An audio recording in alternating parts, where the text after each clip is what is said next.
श्री राधे बच्चों, स्वागत है आपका इस डेरिवेशन सीरीज में। इस वीडियो में हम लोग डिस्कस करने वाले हैं एक बहुत ही इंपॉर्टेंट डेरिवेशन जो कि एग्जाम में काफी ज्यादा पूछा जाता है। Magnetic field at the axis of a current carrying circular coil. अभी तक आपने कुछ पढ़ा है या नहीं पढ़ा है, मगर आपने वीडियो से ही इंसान की ओपन कर ली है। इस वीडियो में मैं आपको प्रॉपर और बेसिक के साथ बताऊंगा कि कैसी ये डेरिवेशन होगा। तो डेरिवेशन शुरू करने से पहले कुछ बेसिक्स पॉइंट हैं जो इस पार्टिकुलर डेरिवेशन में यूज होंगे। मैं आपसे बिल्कुल नहीं ये बात कहूंगा कि आप पिछले चैप्टर में पढ़े हो, पिछले क्लास में पढ़े हो, ये सब मैं आपसे नहीं कहने वाला हूं। मे भी आपको याद होगा, मे भी आप भूल गए होंगे। याद है तो अच्छा, नहीं याद है तो और अच्छा। तो सबसे पहले हम देख लेते हैं कि इस पार्टिकुलर डेरिवेशन में यूज होने वाले क्या क्या बेसिक हैं। तो सबसे पहला बेसिक जो है, हमको बायट सावर्ट का लॉ जो है याद होना चाहिए, और वो फॉर्मूला क्या है, मैग्नेटिक फील्ड का dB equal to mu not upon 4 pi I D L sine theta divided by R square. अब सिंपली फॉर्मूला याद कर लेने से आपका कुछ नहीं होने जाने वाला है। फॉर्मूले में यूज होने वाले एलिमेंट भी आपको याद होने चाहिए। वो पैरामीटर जो यूज किए गए हैं उनका क्या मीनिंग है, उनका क्या मतलब है, उनका क्या नाम है। तो सबसे पहले इसमें जो करंट हमारी आई है, इसका मतलब आप जानते ही हैं कि वायर में जो करंट फ्लो कर रही है उसके कारण मैग्नेटिक फील्ड हम निकाल रहे हैं। डीएल क्या होता है, लेंथ होता है, सेगमेंट होता है उस पार्टिकुलर वायर का। क्योंकि वायर बहुत बड़ी होती है इसलिए हम वहां से छोटा सा सेगमेंट लेते हैं, जिसके कारण एक छोटी सी मैग्नेटिक फील्ड आती है। ये तो आप जैसे ज्ञानी प्रचंड ज्ञानी महाविद्वान को याद ही होगा। Sine theta, this is the most important factor. Theta, theta क्या होता है ये बात आपको याद रखनी होगी कि डीएल वेक्टर यानी जो आपने सेगमेंट लिया है और डीएल वेक्टर की जो डायरेक्शन होगी अलोंग द करंट होगी। ये सारी बातें आपको याद रखनी होंगी।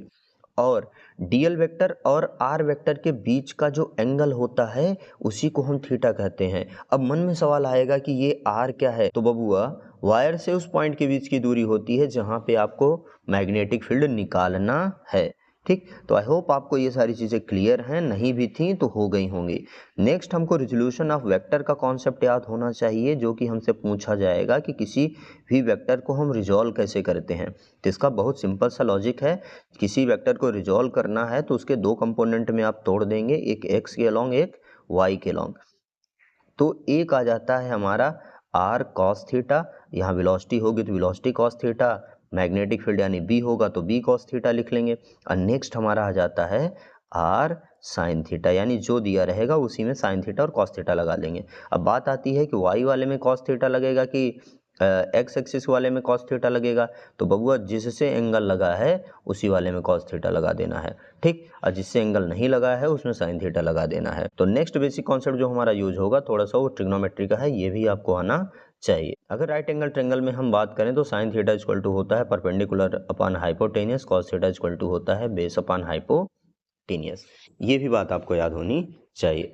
नेक्स्ट हमको एक फार्मूला और याद होना चाहिए, किसी पार्टिकुलर सर्कल के सरकमफ्रेंस का फार्मूला क्या होता है, यानी सर्कल को काट के हम लंबा कर दें तो उसकी क्या लेंथ होगी, तो वो होती है 2 पाई आर। नेक्स्ट एक छोटा सा और फार्मूला हमको याद होना चाहिए जो कि बेसिक मैथमेटिक्स में हमको पढ़ाया जाता है, वो है इंटीग्रेशन का फार्मूला। यहाँ पे दिया गया है इंटीग्रेशन ऑफ dx, केवल dx है और लिमिट a टू b दी गई है, तो इसका इंटीग्रेशन हो जाएगा x limit a to b।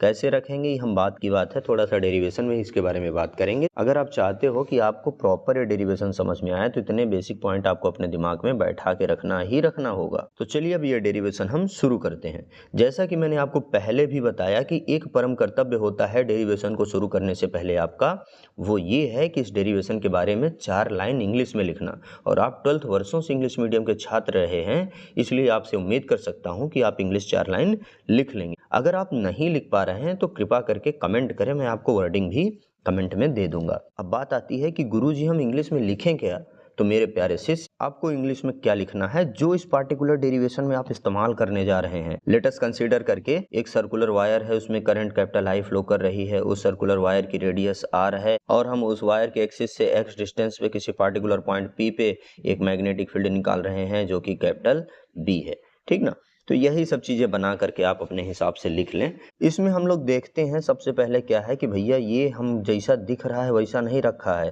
ठीक ना, ये मान ले तुम्हारे हाथ में जो छल्ला है, तुम जिस फोन में देख रहे हो उस फोन में एकदम खड़ा खड़ा रख दिए हो, बैठा के नहीं, एक इंड छल्ले का एक इंड एक तरफ से रख दिए हो, तो कुछ उस तरीके से ये है।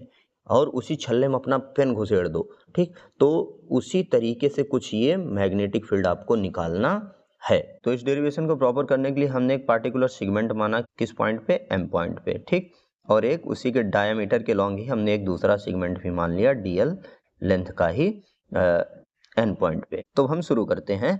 तो सबसे पहले हमको ये बात पता लगाना है कि हमको करना क्या है। इसके सेंटर से किसी x डिस्टेंस पे किसी पार्टिकुलर पॉइंट P पे हमको मैग्नेटिक फील्ड निकालना है। तो हमको सबसे पहले क्या पता चला, पॉइंट P पता चला। जैसे ही पॉइंट P पता चला तो हमने क्या किया, सेगमेंट से इस P पॉइंट को ज्वाइन कर दिया।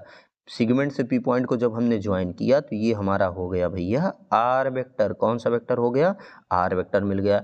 ठीक, अच्छी बात, बहुत सुंदर, very nice, very good, beautiful, क्यूटीफुल, स्यूटीफुल, सारा फुल, ठीक ना। तो अब हमने यहाँ से मान लिया कि जो हमारा ये डिस्टेंस है और जो हमारा R वेक्टर है उसके बीच का जो एंगल है हमने इसको फाई मान लिया। ठीक, क्या होगा क्या नहीं होगा देखेंगे, बाद में डिस्कस करेंगे इसके बारे में, जो होगा सो देखा जाएगा। ठीक, बाई कैलकुलेशन बाय ज्योमेट्री ये भी फाई आ जाएगा, इसमें ज़्यादा दिमाग ना लगाइए, इसको याद रख लीजिए क्योंकि डेरिवेशन एज एग्जैक्ट आता है, ठीक ना। बाकी दिमाग लगाएंगे तो ये भी मिल जाएगा कैसे फाई आया, ठीक ना। तो इस वाले सेगमेंट के कारण हमने माना हमारी जो मैग्नेटिक फील्ड dB है ये है, और इस वाले सेगमेंट के कारण जो हमारी मैग्नेटिक फील्ड है ये है। अब इसको हम क्या करते हैं, रिजॉल्व कर देते हैं। तो इस dB मैग्नेटिक फील्ड को इधर करेंगे तो ये होगी हमारी dB cos फाई, और ये वाली भी हमारी हो जाएगी dB cos फाई।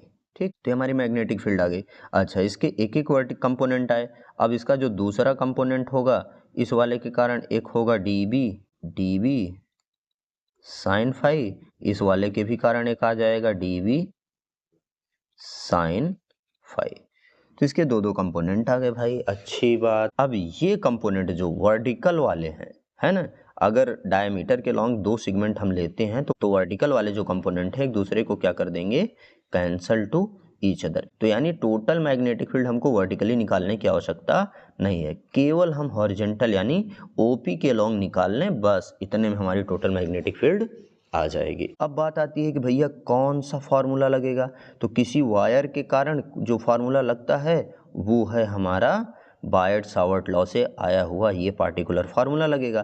तो इस फार्मूले में जो सबसे बड़ा दिक्कत है वो है थीटा। भैया थीटा कैसे निकलेगा, तो सबसे पहले बता देता हूँ, यहाँ पे थीटा इक्वल टू 90 डिग्री होगा। अब बात आती है क्यों 90 डिग्री होगा, तो ये जो डीएल वेक्टर है जस्ट आपके फोन के अंदर जा रहा है माइनस जेड एक्सिस में, है ना, और ये जो R है आपका ये Y और X प्लेन में है।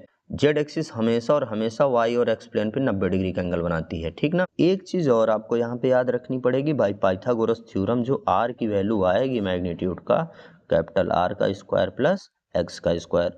एक बात और याद रखनी है, X यहाँ बेटा कांस्टेंट है, डिस्टेंस है, तो इसमें ये मत सोचना कि वेरिएबल है यहाँ पे, ठीक ना। X हमारा कांस्टेंट है यहाँ पे, ठीक। वेरिएबल क्या है, डीएल, आपका वेरिएबल जो है डीएल है, ठीक ना। तो आपका जो वेरी करेगा वो करेगा डीएल वेक्टर। तो ये बातें आपको याद रखनी होंगी, ठीक ना। अगर हम बात करें total magnetic field at particular point P, क्या हो जाएगा बेटा, मैग्नेटिक फील्ड केवल और केवल OP के लॉन्ग आएगा, ठीक। वर्टिकली जो होगी वो सब कैंसिल हो जाएगी, ठीक। लेकिन यहाँ 2D साइन फाई है, यहाँ पे 2 dB साइन फाई है, तो लेकिन हम कंसीडर केवल एक ही करेंगे, एक ही dB साइन फाई हम लेंगे, ओके ना, नहीं तो लिमिट लगाने में हमारा दिक्कत हो जाए। तो यहाँ से b इक्वल टू हमारा आ जाएगा integration of dB sine phi. अब लिमिट लगाएंगे, लिमिट पहले वेरिएबल डिसाइड हो जाए उसके बाद हम यहाँ पे लिमिट लगाते हैं, ठीक। तो सिंपल सा भैया जो dB का हम फार्मूला बताए थे आपको उसको रख दीजिए। तो dB का फार्मूला होता है mu not upon 4 pi I D L sine theta divided by R square. अब नेक्स्ट है हमारा साइन फाई। तो ध्यान से देखो, यहाँ से अगर हम साइन फाई की वैल्यू आपको लिख के दिखाएं कि साइन फाई की वैल्यू क्या होगी, तो साइन फाई बराबर देखो बेटा, ये फाई है, ये परपेंडिकुलर हो जाएगा, तो परपेंडिकुलर अपान हाइपोटेनियस। तो हाइपोटेनियस क्या है आपका आर, ठीक ना, ये परपेंडिकुलर और ये हाइपोटेनियस। तो साइन फाई की जगह हम रख सकते हैं capital R by small R. तो ये स्क्वायर हो जाएगा, यहाँ से क्या आ जाएगा बेटा, म्यू नॉट अपान 4 पाई बाहर ले लेते हैं, आर इंटू आर आपका आर क्यूब हो जाएगा, और क्या बाहर आएगा आपका करंट भी बाहर चला आएगा, साइन 90 हो जाएगा क्योंकि थीटा की वैल्यू 90 ही है, और आपका कैपिटल आर भी बाहर आ जाएगा। क्लियर। तो बचा क्या अंदर, ये पूरा बाहर चला गया, आई चला गया, साइन थीटा चला गया, आर स्क्वायर चला गया, ये आर चला गया, कैपिटल आर चला गया। तो यहाँ बचा क्या, केवल और केवल डीएल गया। तो बात आती है गुरुजी हम ये डीएल वेक्टर को बाहर क्यों नहीं ले पाए। नहीं बेटा, इसको आप बाहर नहीं ले सकते। क्यों नहीं ले सकते, क्योंकि ये वेरिएबल है। ठीक, अब बात आती है ये क्यों वेरिएबल है। भैया आपने सेगमेंट माना है, किसी ने छोटा मान लिया, किसी ने बड़ा मान लिया। कितना बड़ा मानोगे भगवान जाने, सब पे डिपेंड करेगा ना, सारे स्टूडेंट पे, कौन कितना बड़ा मानता है। इस कारण से ये एक वेरिएबल को डिनोट करता है। अच्छा, ये डीएल वेक्टर की अगर हम लिमिट लगाएं तो कितना छोटा पॉसिबल हो सकता है, छोटा सा छोटा एकदम 0 हो सकता है। अब बड़ा सा बड़ा कितना हो सकता है, जितना सर्कल की सरकमफ्रेंस है उससे ज़्यादा बड़ा पॉसिबल नहीं हो सकता। ये होगा सबसे छोटा पॉसिबल है ये 0, अब बड़ा से बड़ा क्या पॉसिबल है, ये 2 पाई आर, यानी सरकमफ्रेंस के बराबर। तो यहाँ से कैलकुलेट कर लेते हैं हम, mu not upon 4 pi. Okay, आई ही है और साइन 90 की वैल्यू कितनी है, 1 हो जाएगी। तो लिखो चाहे ना लिखो, आर आपका आर ही है। ये वाली लाइन कहाँ से आई, पिछले वाला पहले उठा के यहाँ लिख लिया हूँ क्योंकि समझ में आए। ये हमारा आर क्यूब हो गया। ठीक, अच्छा डीएल का भी अभी इंटीग्रेशन बताया हूँ आपको, केवल और केवल क्या हो जाएगा, एल। लिमिट कहाँ से, 0 से 2 पाई कैपिटल आर। ओके, तो यहाँ से बी इक्वल टू आपका आ जाएगा म्यू नॉट अपान 4 पाई। ठीक, ये आई इंटू आर और डिवाइडेड बाई ये आपका आर क्यूब। यहाँ से ये वैल्यू उठा करके आप रखेंगे तो क्या हो जाएगी, 2 पाई आर। ठीक, 0 रखेंगे तो 0 हो जाएगा, उसमें कोई विशेष लेना देना नहीं है।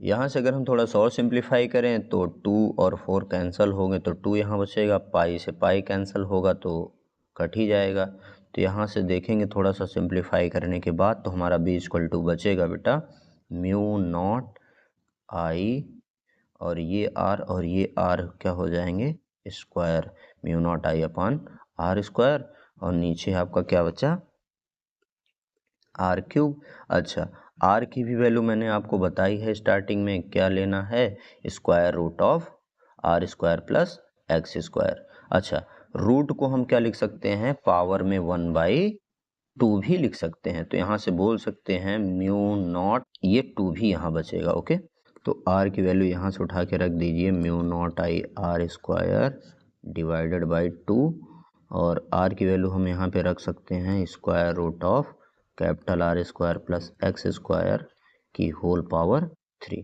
ठीक, तो रूट का मतलब जो होता है हमारा वो होता है 1/2।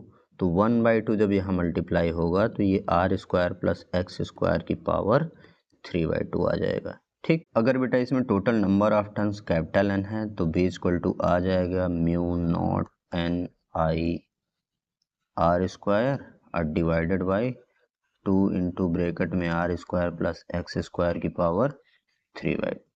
ठीक, तो ये डेरिवेशन आपका आ जाएगा अगर नंबर ऑफ टर्म्स आपके कैपिटल एन दिए हैं। अगर हम बात करें एट सेंटर पे तो यहाँ से x इक्वल टू जो होगा हमारा 0 हो जाएगा और b इक्वल टू आ जाएगा mu not N I R square और डिवाइडेड बाई 2, ये आपका 0, ये 2 से 2 कट जाएगा तो आर क्यूब।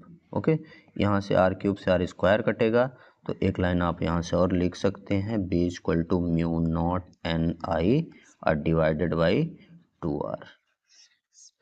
तो ये आपकी एट सेंटर आ जाएगा और ये रहा आपका कंप्लीट डेरिवेशन।